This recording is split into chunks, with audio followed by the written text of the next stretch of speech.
Today we are going to do the the comparison test, which is section 5.4 on on page 487. The comparison test is on the surface quite obvious. That is, if you have two series, okay, you have two series that such as where an, okay, and then another series which is bn. Yeah, I'll get a new marker. Where it just happens that an is less than or equal to bn for all of them. Every single n works that way, and of course they're all positive or zeros, so everything's nice and neat. There's no surprises there. Then the theorem said, the comparison test says that if this sequence converges, this thing converges to something, right? Then this one also converges to something because it's bigger, and that's based on the monotone convergence theorem. It's an increasing, the series is the partial sum of this thing is increasing and it's bounded on top. And so that is so that's the big argument. Now the other way of saying it, there's a term called the contrapositive, which means another way of saying the same thing. That is, another way of saying it is saying that if this relationship holds and this term diverges, so it gets, then this one of necessity will also diverge. And please look up what the term contrapositive means if you can't remember what it's called. I believe it was taught at one point, but it's just the opposite way of saying the same thing. So that's the comparison test. While it's intuitively obvious, the proof is you formally use the definition of the infinite series, which is the convergence of the sequence of the partial sum. So I'll leave it to you to prove theorem 5.11. So please do that as a part of your homework. So next, let's look at one example 5.17. Now the theorem might seem somewhat obvious, but the question, however, when you actually face some kind of a series, is what are you gotta come up with something to compare with. Well, like what? That's the big question. Well, sometimes the comparing option is fairly obvious, as the example would show you. For example, part A, you have n cubed plus 1 over, the series is 1 over n cubed plus 3n squared plus 3n plus 1. Then you compare that series with just 1 over n cubed. Again, that come out nicely and quickly. Similarly, for part B, you just compare that to 2 to the power n, which is again a convenient convergence series. Now part C isn't so obvious, so how are you going to go about it? So then the book will show you how to pick different options and see which one works and which one doesn't. Usually you just try a couple options that doesn't work and finally get to the one that does work, hopefully. And so please do example 5.17 as your homework. Well, the finding of the comparing sequences was difficult. The actual doing it is very straightforward. However, the finding is not so much difficult as you don't know, you have to use your imagination, so to speak. And that is sort of like, how do you think of that? And the only way to be good at it is just to do it, actually. It's like playing sports. You basically have to just do it. And even then, is the comparison test is very limited because it's often extremely hard to find something that's just right to compare with. And therefore, we are going to have a better comparison test that usually work better, and that's called the limit comparison test. The limit comparison test it makes it easier for you to find something to compare it to because, for example, let's say you have this thing right here, okay? That is this thing, you notice there's a minus sign on the bottom, which means the obvious thing to compare it to is 1 over n squared, and yet you can't because this is actually slightly smaller instead of slightly bigger like it should be in order to do the comparison properly. So what we're going to do is compare the limit of the ratio of the two things. That is, we're going to compare in the limit comparison test, we are going to do the limit as of an over bn. Now, if you compare the limit as n goes to infinity, now if the limit approaches some kind of value, then you know that these two series will behave very similarly towards the tail end of the series, and the tail end is all we care about. Now, if it does approach a limit, that will mean by the theorem that these two will do the same thing. That is, if one converges, the other one also converges. If the one diverges, the other one also diverges. Let's look at theorem 5.12 on page 490, the limit comparison test. If the first one is what we just mentioned, that if the limit of the terms goes to a fixed number, then the two sequences behave identically in terms of convergence or divergence. They both converge or they both diverge. Now, what if the limit actually goes to 0? If the limit goes to 0, that's really good for convergence, because let's see, I will write down as instead of copying it down, let's say the limit goes to 0. Okay, now if the limit goes to 0, that means, and then you know that the B sequence converges, right?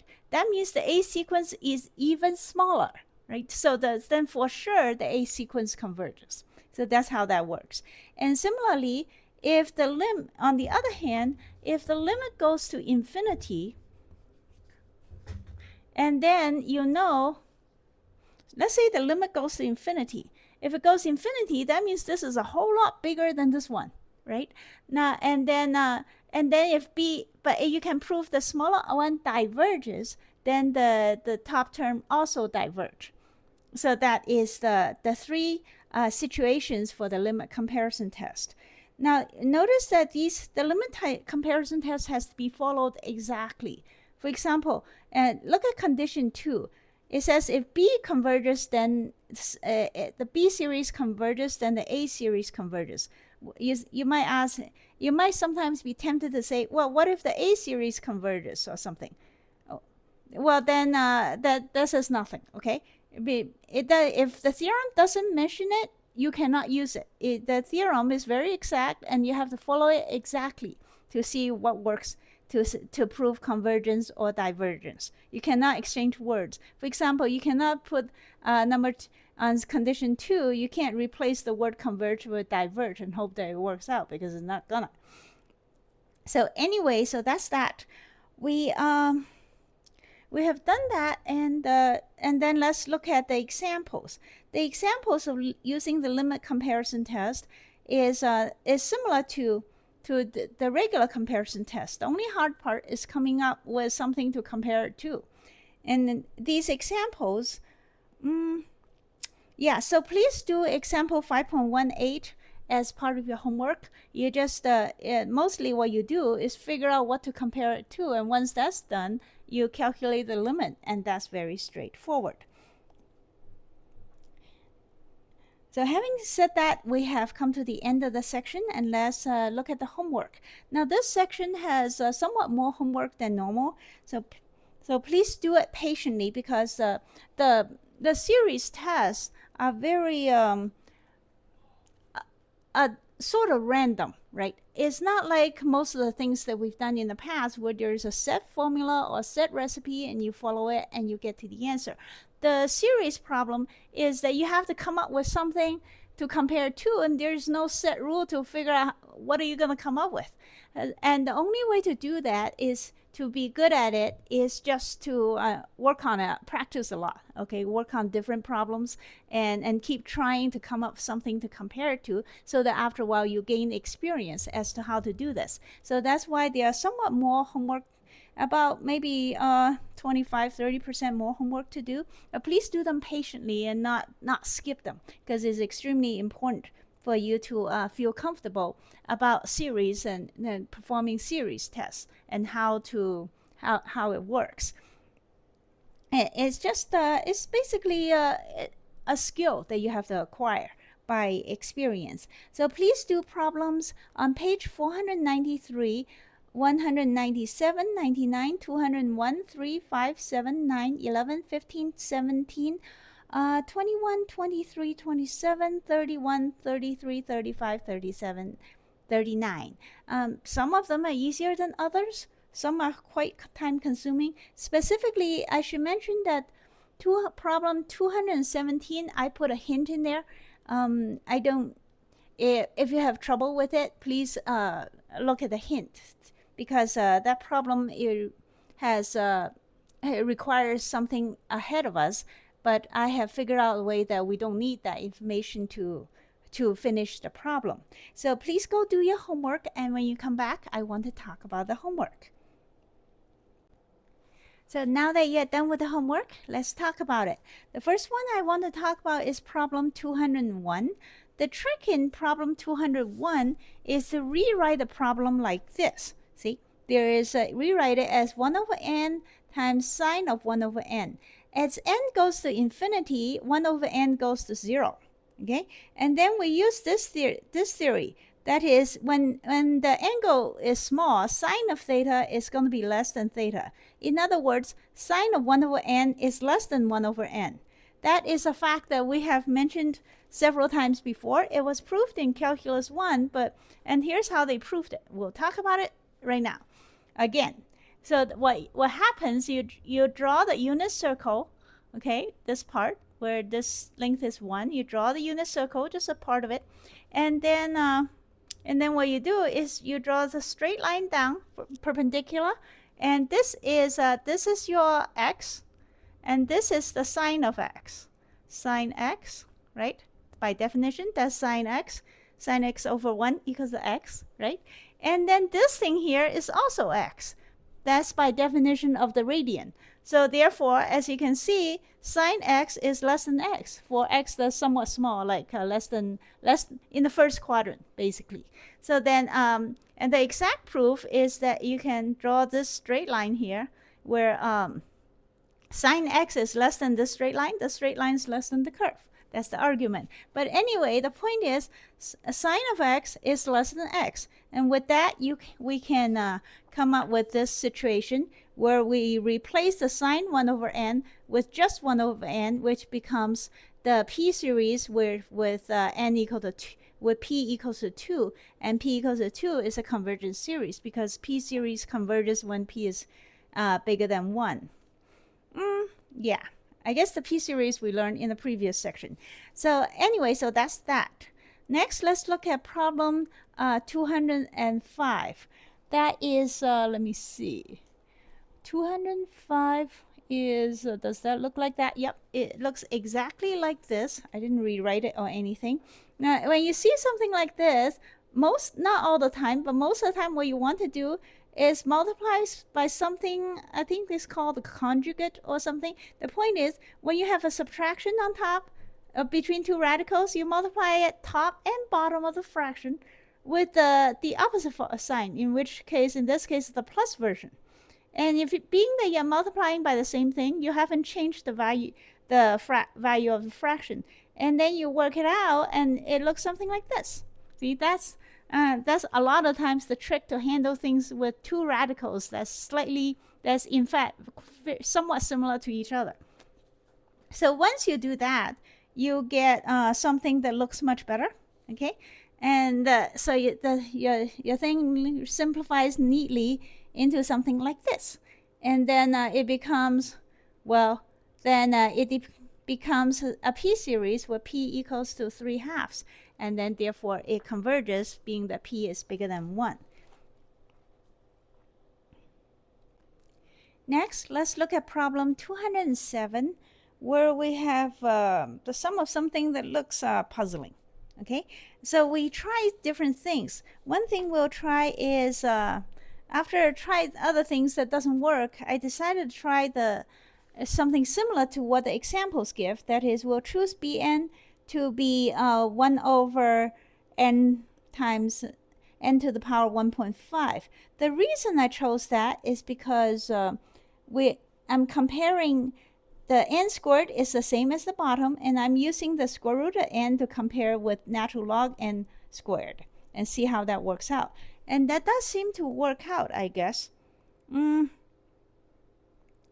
So when I compare it, okay, I end up being, that is, when I do an over bn, right here, this is kind of messy, but try to follow me, try to bear with me. So when we have a fraction that looks like this, and we have to figure out what happens when n goes to infinity. Being that it's a perfect square, I just calculated the limit of one of them. Okay, one of them, and you still have to apply the L'Hopital's rule, which gets me over here. Let's see, let's move over here a little bit. Yeah, so it gets over here, and then that goes to 0. Okay, so therefore it proves that Bn converges, and if Bn converges, then An series also converges.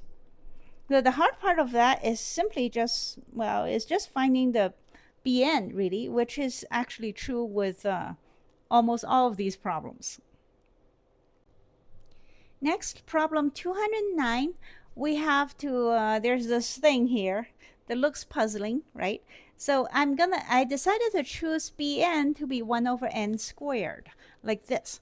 Okay, once we choose the Bn, well, there's no guarantee that it'll work. We still have to try it. So let's try it. We'll calculate what is the limit of an over bn, right down here. Now, I have a bunch of stuff up here that I tried and failed, so let's ignore that. And then let's say when we calculate what is an over bn with n 1 over n squared as bn.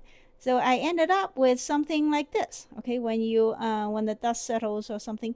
Now, what is this thing? If you might recognize this thing as the one definition of E. That is, as n goes to infinity, this thing equals to E. How do I know that? That was done several times, probably 5 times now since Calculus 1. But here's the part, I wrote it out again over here on this, let's see, on this side. If you can't remember how that was done. The point is, yeah, the limit, as I say over here, this limit equals to E. And because it equals to a fixed number, right? The limit, the limit comparison test that if it equals to some fixed number, then both sequences diverge or converge. So in this case, the sequence, the an sum, then the original sum, then converges. And that concludes the proof. Next, let's look at problem 211. 211 has a subtraction in there, which looks confusing, but what happens is you try to figure out what is the dominant factor. I mean, the dominant, item, okay? In this fraction, the 4 dominates the 3. That is, which gives you a clue.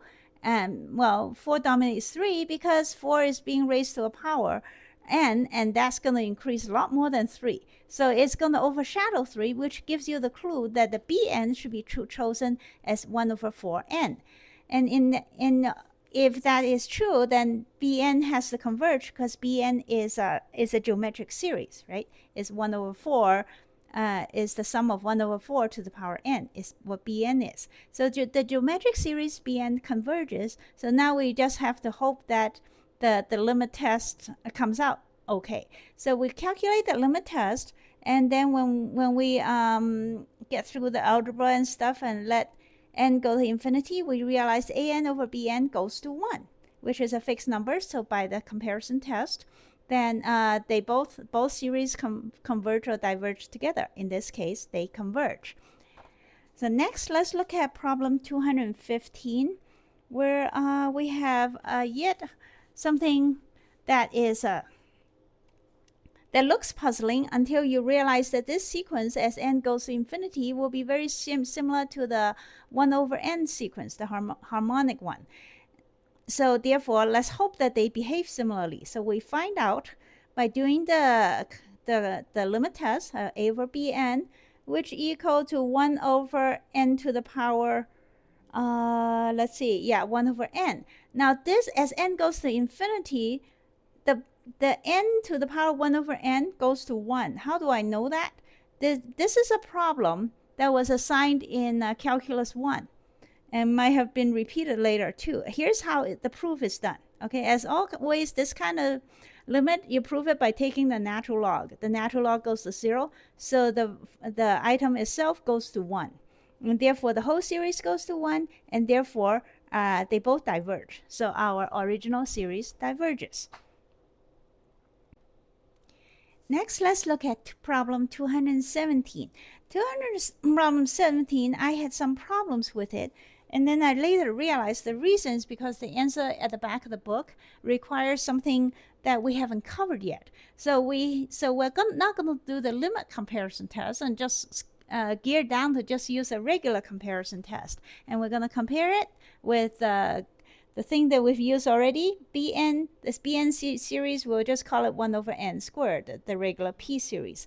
And then we're going to compare them, well, just, do a point-blank brute force comparison. So let's plot the graph. F of x is x minus sine x minus x squared, which is similar to this, right? This where we let x equal to 1 over n. As you can see, if you do that, then within the short range, this function from 0 to 1, if you plot it on the Desmos graphics calculator, you will notice that it's negative the whole time from 0 to 1.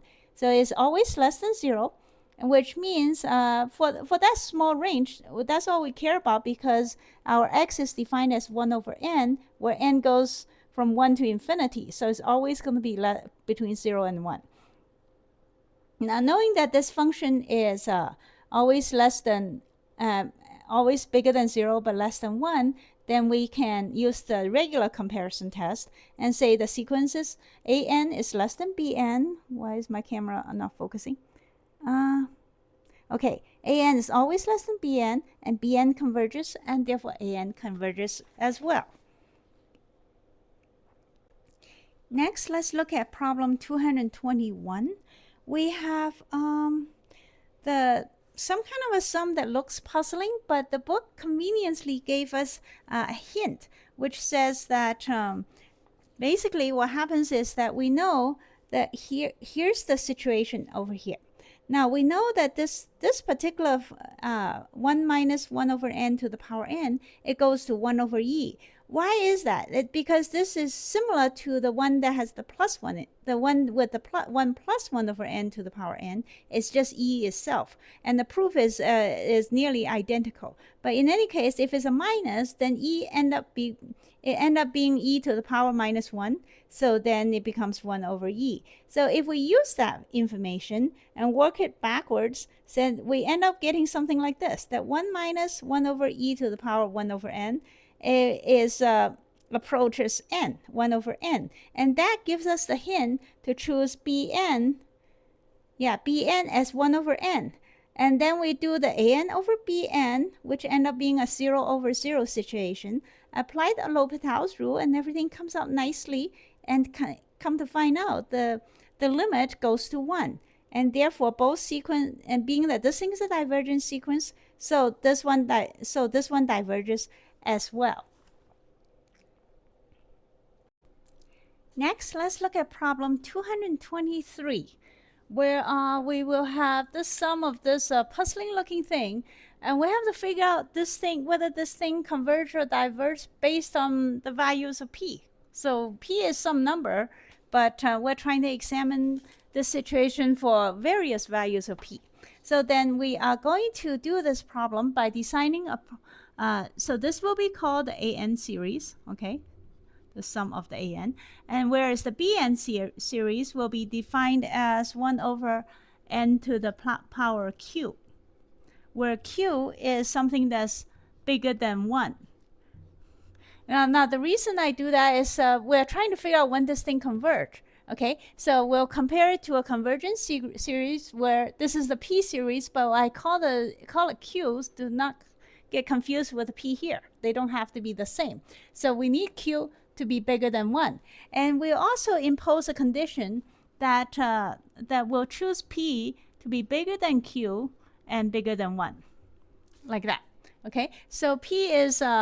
P and Q can be very close. I just want P to be also positive. But at the same time, P should be bigger than Q. And we'll also put one more condition in. We'll define P minus Q equal to C, some number C, which is bigger than 0. All right. Now, so far, remember, P, Q, and C are all just numbers. Okay, a fixed number. They don't change for the purpose of our discussion. Now, let's see. So then we go through the process. We'll do AN over BN in order to try to apply the limit. What is that? The limit comparison test. Okay, and that we'll write this stuff down. That equals to the natural log n to the power p divided by n to the power p times n to the power q. Okay, and then we're gonna do some algebra that will be equal to natural log n of p. Then down here it will be np minus q, right? So because it becomes a subtraction, which as we define it over here, that equals to same thing, natural log n to the power p, and then down here will be n to the power c, where c is defined just the difference of p minus q, and that equals to one more thing. This, I'm gonna write it this way, okay? So I'll factor out the power p, so the p goes over the whole thing. So up here, that's just a natural log of n, and down here, it has to be n to the power c over p. See? Then when you multiply up here, then it equals back here. And the reason for that is so that I can calculate where this goes without worried about the p. Because if this goes to some number, then the whole thing does, right? And so, and then, okay, so then we consider just the thing inside. We'll define the function f of x to be what's inside here, okay, in order to apply the L'Hopital's rule. So it will be defined as natural log of x over x to the power c over p. Now, c over p is just some number. Yeah, where c is bigger than 0. Okay, so c over p is also bigger than 0. And then we're going to apply the L'Hopital's rule because this is an infinity over infinity situation. You always make sure that that is true. L'Hopital's rule only works if it's infinity over infinity or 0 over 0. So it's going to apply here. And when we apply L'Hopital's rule, okay, that becomes 1 over x on top. And then take the derivative of this thing, becomes c over p, x to the power c over p minus 1. And that, see, the 1 over x means x is actually on the bottom to the power positive 1, subtract 1, so you end up, this thing conveniently end up being c over p times x to the power c over p. Okay, and then, so that's very nice because where does this go? That means where does this, as x goes to infinity, then this goes to infinity because the power c over p is bigger than 0. So that goes to infinity. The bottom goes to infinity, so the whole thing goes to 0, which means this thing also goes to 0, right? So that, in other words, an over bn will go to 0. As because the inside goes to 0, so to a positive power that's bigger than 1 will also mean it will go to 0. Actually, it just does. It goes to 0 because it's, well, whatever. And once it goes to 0, then it means that being that Bn is the P series with P bigger than 1, right? In this case, P is called Q. But being that Bn is the convergent series, so An is also a convergent series. Therefore, the sum of An, the original series we're talking about, right? Then therefore it converges, and that concludes our problem. It's a pretty nice problem. At first, I had trouble trying to figure out how to do this because I tried to put p in there and p over here, and then it didn't really work, right? And then the back of the answer says that we need to choose p to be slightly bigger than 1. I was like, oh, and that made me realize that we need to choose, this doesn't have to be the same. You just need to pick something that's just a little bit bigger. That's all. And then it will work out. So then this converges, but only for our condition applied where p has to be bigger than 1 for this condition to work. So that concludes our problem. Yeah, all right. So next, let's look at problem 225, where the problem looks somewhat similar to the previous one, where again you're trying to determine for what value of p such that the series converges. Now for that, we'll choose b of n as the p series, but we'll just, I'll call it q like before, but I'm just going to choose q equal to 2. Okay, and then so remember q is just 2, and then we'll define p plus q as w. They're just numbers, right? And so we're also going to choose p bigger than 0. Yeah, just because let's not worry about the negative ones, because if it's negative, then everything will be, n will be on the bottom in the series, right? Then everything will come, well, anyway, let's just worry about p positive for now. Now, and because that is also the end of the answer. Although I think if p is negative, then the whole thing will seriously converge fast, right? Because there's nothing on top. So, but anyway, so we're only worried about when p is positive. How does it work? So what happens is that if we have an, so bn is 1 over n squared, q equal to 2. So an over bn equals to, when you work out the algebra, it becomes n to the power w over 2 to the power n, which is an infinity over infinity situation. So we're going to take the derivative by applying the L'Hopital's rule, and you notice that the power on top reduces by 1 each time, whereas the power on whereas the 2x on the bottom doesn't really change. It just get multiplied by natural log of 2, which is what's natural log of 2? Well, yeah, which is a constant. So eventually then the power on top will get reduced all the way to below 0. So this thing will eventually converge to 0, okay, by repeated differentiation, that is applying L'Hopital's rule. And once that happens, and that's true for all p bigger than 0, so this series converges, being that approaches 0. And then the bn converges, right? And that proves that an converges as well. Now problem 227 consists of just rewriting the series. The series is, well, you have an n squared on the bottom. What does that mean? N squared is n times n, which means you can rewrite the series like this. Okay, the n times n by exponential laws, that's to the power, that's our n to the power n. So to the power means multiply.